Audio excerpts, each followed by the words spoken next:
Em 1929, surgiu um filme mudo soviético que veio virar completamente do avesso a ideia do que o cinema podia ser. E o mais incrível é que quase um século depois, O Homem da Câmara de Filmar continua a ser uma das experiências cinematográficas mais radicais e, francamente, mais empolgantes de sempre. Vamos lá tentar desconstruir este enigma. Para começar, vamos a um facto que é verdadeiramente espantoso. Na década de 1920, a duração média de um plano num filme era de cerca de 11 segundos, o que dava tempo para respirar. Ora, em O Homem da Câmara de Filmar, essa média cai para apenas 2,3 segundos. Só para se ter uma ideia do que isto significa, é exatamente a mesma velocidade de edição do Armageddon do Michael Bay, completamente estonteante para a época. Como seria de esperar, esta edição frenética foi tão, mas tão radical, que os críticos da altura ficaram perplexos. Chegou a haver uma crítica no New York Times a queixar-se que o realizador, Dziga Vertov, não percebia que o olho humano precisa de tempo para se focar. Mal sabiam eles que estavam, na verdade, a assistir ao nascimento de uma linguagem cinematográfica completamente nova.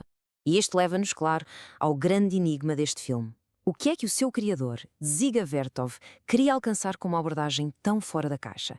A intenção não era só chocar, era propor uma ideia verdadeiramente revolucionária sobre a própria essência do cinema. Para percebermos o filme, temos primeiro que entender o abanão que ele deu ao mundo do cinema.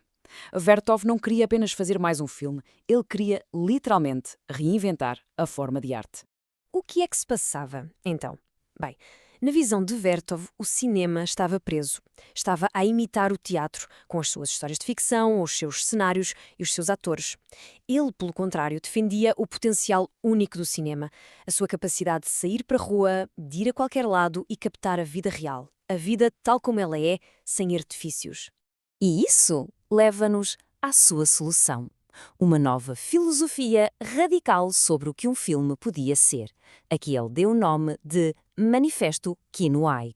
Ele chamou esta ideia revolucionária Kino-Eye, ou Cine-Olho. A teoria dele era que a câmara, o olho mecânico, conseguia ver o mundo de uma forma mais perfeita, mais completa do que o olho humano. E o objetivo? Era revelar as verdades que se escondem na realidade do nosso dia-a-dia. Portanto, o ponto essencial aqui é que Vertov pegou no seu filme e despiu de tudo o que o público da altura esperava. Não há enredo, não há atores a fazer de conta, não há diálogos descritos em cartões, nem sequer cenários construídos. Há apenas a realidade, captada e depois montada de uma forma nunca antes vista. E isto leva-nos à parte talvez mais alucinante de todas.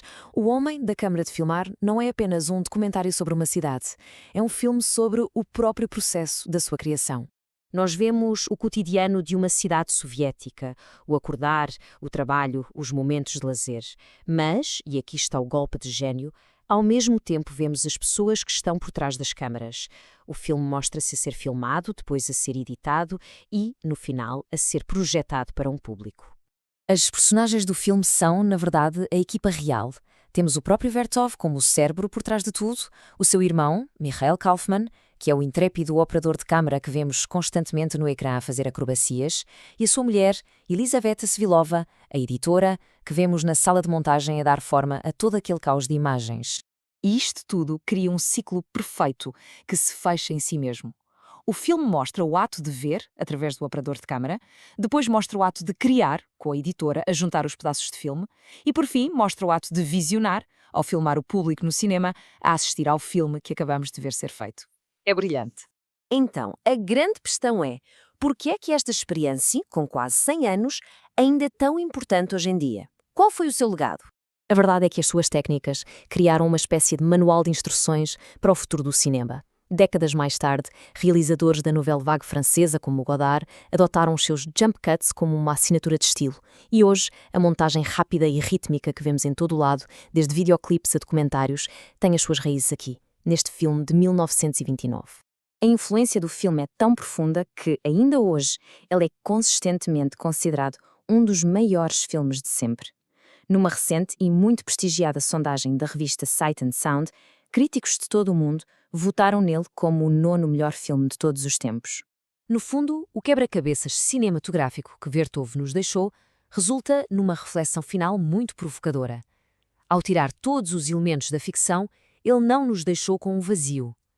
Deixou-nos com uma pergunta poderosa sobre a natureza daquilo que vemos no ecrã e sobre a capacidade única que o cinema tem de construir a sua própria verdade.